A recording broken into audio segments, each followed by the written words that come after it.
अस्सलाम वालेकुम dear students, welcome back to my channel. ये है आपका favourite channel your free academia. उन बच्चों का चैनल जो केमिस्ट्री समझ कर पढ़ना चाहते हैं। रट्टे वालों के लिए है कोई और चैनल। सब बोलें 10 time my passion my chemistry. Now study time starts.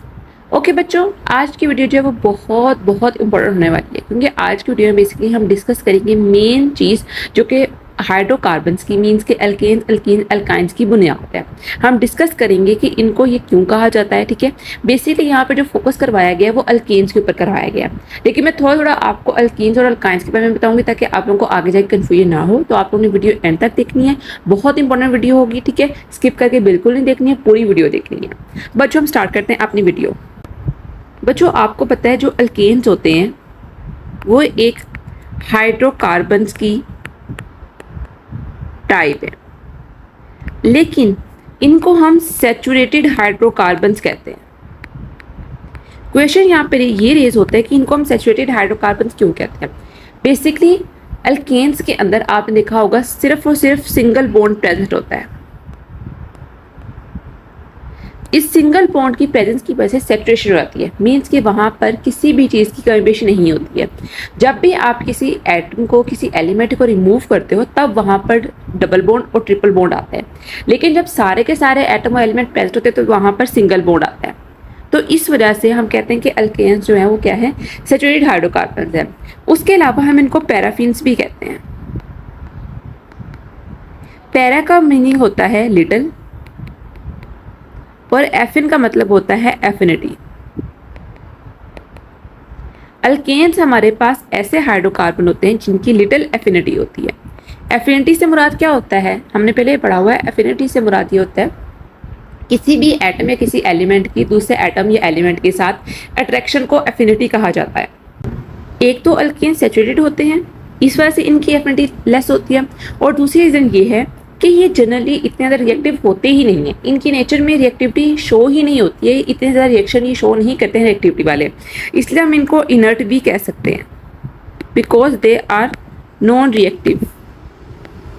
ठीक है, जिस तरह आपके पास क्या थी, नोबल गैसेस थी ना, वो इनर्ट थी। ठीक है, वो इतने रिएक्शन नहीं करती थी जनरल रिएजेंट्स के साथ।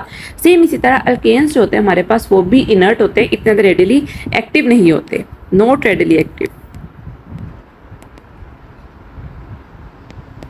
उसके बाद अगर बच्चों में इसके केमिकल फॉर्मूला की बात करें, ठीक है, केमिकल फॉर्मूला अल्केन्स अल्कीन्स और अल्काइंस तीनों का मैं यहाँ पर लिखती हूँ। सबसे पहले हम अल्केन्स का लिखते हैं, alkanes alkenes alkynes, CnH2n+2। Alkenes का होता है CnH2n और अल्काइन का होता है CnH2n। सॉरी, यहाँ से मैं नीट करके सकती हूँ, CnH2n-2। ये बेसिकली जो आप लोग n देख रहे हो ना, ये है नंबर ऑफ कार्बन एटम्स। ठीक है, जितने number of carbon atom C के पास होंगे ना, उसको हमने इस 2 के साथ मल्टीप्लाई कर देना है, उसके अंदर 2 ऐड कर देना है, तो आपके पास क्या आ जाता है, एक अल्केन का मोलेकुलर फॉर्मूला आ जाता है। ठीक है, अगर अल्कीन की बात करें तो इसके अंदर क्या होता है कि जितने नंबर ऑफ कार्बन एटम्स हैं उसको आप लोगों ने इस n की जगह लिखना है और उस 2 के साथ मल्टीप्लाई कर देना, उतने आपके पास H आ जाने हैं।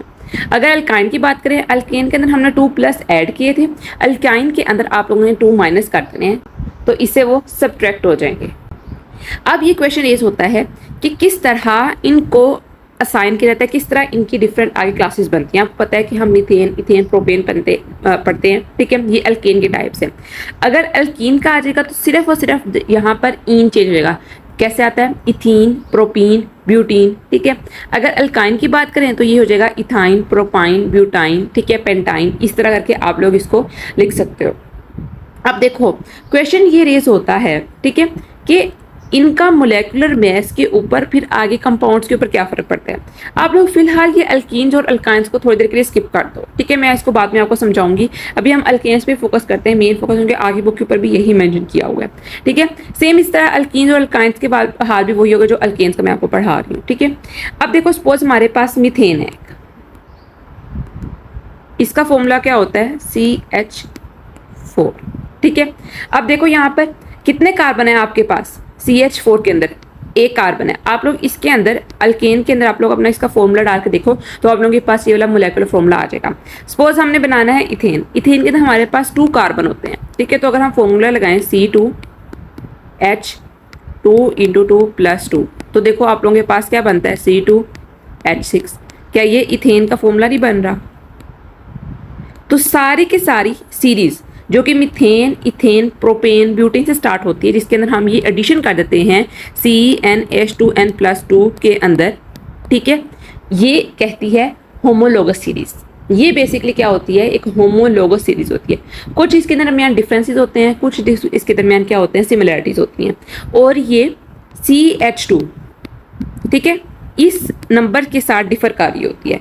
मीन्स कि कार्बन का 1 नंबर जबकि हाइड्रोजन के 2 नंबर। किस तरह, ये देखो, अगर हम देखें मीथेन और इथेन को, मीथेन का क्या था CH4 और इथेन का क्या था C2H6। तो देखो यहाँ पर कार्बन का कितना डिफरेंस है, 1 डिफरेंस, और हाइड्रोजन का कितना डिफरेंस है, 2 डिफरेंस। तो पूरी की पूरी जो अल्कीन्स की चेन होती है, अल्केन्स की चेन, दोबारा मेंशन करनी हो, अल्केन्स की चेन होती है, वो CH2 के साथ डिफर कर रही होती है। आप मीथेन के अंदर CH2 डालो तो आपके पास इथेन बन जाएगा, इथेन के अंदर CH2 डालो तो आपके पास प्रोपेन बन जाएगा, ठीक है। प्रोपेन के अंदर CH2 डालो तो आपके पास ब्यूटेन बन जाएगा। तो सेम इस तरह पूरी की पूरी ये सीरीज जो होती है वो आ जाती है, इसको आ जाता है होमोलोगस सीरीज। इनकी केमिकल प्रॉपर्टीज सेम होती हैं, क्यों? क्योंकि इनके पास फंक्शनल ग्रुप सेम होता है, ठीक है। इनका फंक्शनल ग्रुप सेम है, इस वजह से इनकी केमिकल प्रॉपर्टीज जो है वो सेम है। लेकिन अगर हम इनकी फिजिकल प्रॉपर्टीज की बात करें, ठीक है, फिजिकल प्रॉपर्टीज में बच्चों इनका क्या आता है, इनका मोलेकुलर मास आ जाता है, ठीक है, इनका मेल्टिंग एंड बॉइलिंग पॉइंट आ जाता है, ठीक है। उसके अलावा इनकी स्टेट आ जाती है कि इनकी स्टेट क्या होती है, लिक्विड है, सॉलिड है कि गैस है। अब मैं आपको यहाँ पर बता दूं, C1 से लेकर C4 तक, C1 से लेकर C4 तक मीन्स के मीथेन, इथेन, प्रोपेन और ब्यूटेन, ये सारे के सारे क्या होती हैं, ये होती हैं गैसेस, क्योंकि इनका लो मोलेकुलर मास होता है। आपको मैंने पहले ही बताया जब हाई मोलेकुलर मास होता जाएगा तब इसकी स्टेट जो डिफरेंट हो जाएगी। बीच में थोड़े से आ जाते हैं लिक्विड्स, और ऐसे अल्केन्स जिनका हायर मोलेकुलर मास होता है वो आपके पास क्या होते हैं, सॉलिड्स होते हैं। इन्हीं बेसिस के ऊपर इनके मेल्टिंग पॉइंट और आपका बॉइलिंग पॉइंट जो होता है वो डिफर कर रहा होता है, ठीक है। आपको पता है कि गैसेस का होगा उनका मेल्टिंग पॉइंट थोड़ा चेंज होगा, लिक्विड से मेल्टिंग और बॉइलिंग पॉइंट चेंज होगा, और सॉलिड में टोटली डिफरेंट होगा। और ये बच्चों सारी की सारी चीज़ें जो होती हैं, जो मैंने आपको अल्केन्स के पॉइंट ऑफ व्यू से समझाई हैं, वो अल्कीन्स और अल्काइंस के अंदर भी सिमिलर ही होती है, उनमें भी यही ट्रेंड फॉलो किया जाता है, ठीक है। तो इसमें इतना परेशान नहीं होना कि मैम ने हमें ये सिर्फ करवाया, मैंने आपको इसलिए कहा कि आप लोग कंफ्यूज ना हो, ठीक है। आप लोग अपनी बुक तक ही रहो, ठीक है, आपको ताकि जब जल्दी इस चीज़ की समझ आ जाए। तो ये बेसिकली होती है होमोलोगस सीरीज, ये बहुत इंपॉर्टेंट है और आप लोग को याद करना भी है, इंतहाई ज़रूरी है। आपको पता होना चाहिए कि अल्केन्स, अल्कीन्स, अल्काइंस फाइंड करने का फॉर्मूला क्या होता है। वो आपसे कह सकते हैं कि इसके पेरेंट आपको दिया होगा कोई अल्केन, जो कह देंगे इसका अल्कीन का बनाए स्ट्रक्चर, इसका अल्काइन का बनाए, ठीक है। तो आप लोगों को अगर होमोलोगस सीरीज आती होगी, आपको पता होगा कि CH2 से डिफरेंट आता है, इसका डिफरेंस होता है, तो आप लोग आसानी से इसको कवर कर सकते हो। तो ये था बेसिकली बच्चों होमोलोगस सीरीज के बारे में और थोड़ा सा जनरल इंट्रोडक्शन अल्केन्स के बारे में, जो कि मैंने जैसे पूरी कोशिश की मैं आप लोगों को समझाऊं अच्छे तरीके से, ठीक है। आई होप सो कि आप लोगों को समझ भी आई होगी। कल बेसिकली हम स्टार्ट करेंगे अपना फॉर्मेशन ऑफ अल्काइल रेडिकल्स। हम देखेंगे कि किस तरह अल्केन्स या अल्कीन्स या अल्काइंस के अंदर हम एडिशन या सब्सट्रैक्शन करके CH2 की, तो क्या हमारे पास जो मॉलिक्यूल होता है वो किस तरह बनता है। क्योंकि मॉलिक्यूल ने, अगर हम अल्केन्स की बात करें जैसे CH4 है, ठीक है, अब तो ये मुकम्मल तौर पे सैचुरेटेड है, ठीक है। जब ये सैचुरेटेड होगा मुकम्मल तौर पे तो इसके अंदर जगह ही नहीं है कि ये किसी भी एटम को या किसी भी एलिमेंट को अपने अंदर इंसर्ट कर सके, अपने अंदर ऐड कर सके। तो किस तरह हम इसमें से एक इलेक्ट्रॉन या किस तरह इसमें से एक हाइड्रोजन रिमूव करके हम इसका किसी दूसरे के साथ लिंक जनरेट करवाएंगे, तो ये हम कल पढ़ेंगे फॉर्मेशन ऑफ अल्काइल रेडिकल्स के अंदर। तो आज के लिए इतना ही। आई होप सो कि वीडियो आप लोगों को अच्छी लगी है, इंटरेस्टिंग लगी, समझ आई है, किसी की समझ नहीं आई है, do mention in the comment section, मैं उसके लिए सेपरेटली आप लोगों के लिए वीडियो बना दूंगी। तो आज के लिए इतना ही, कल मिलते हैं एक नई अच्छी और एक्साइटिंग वीडियो से, तब तक के लिए फिर अमान अल्लाह। We'll be right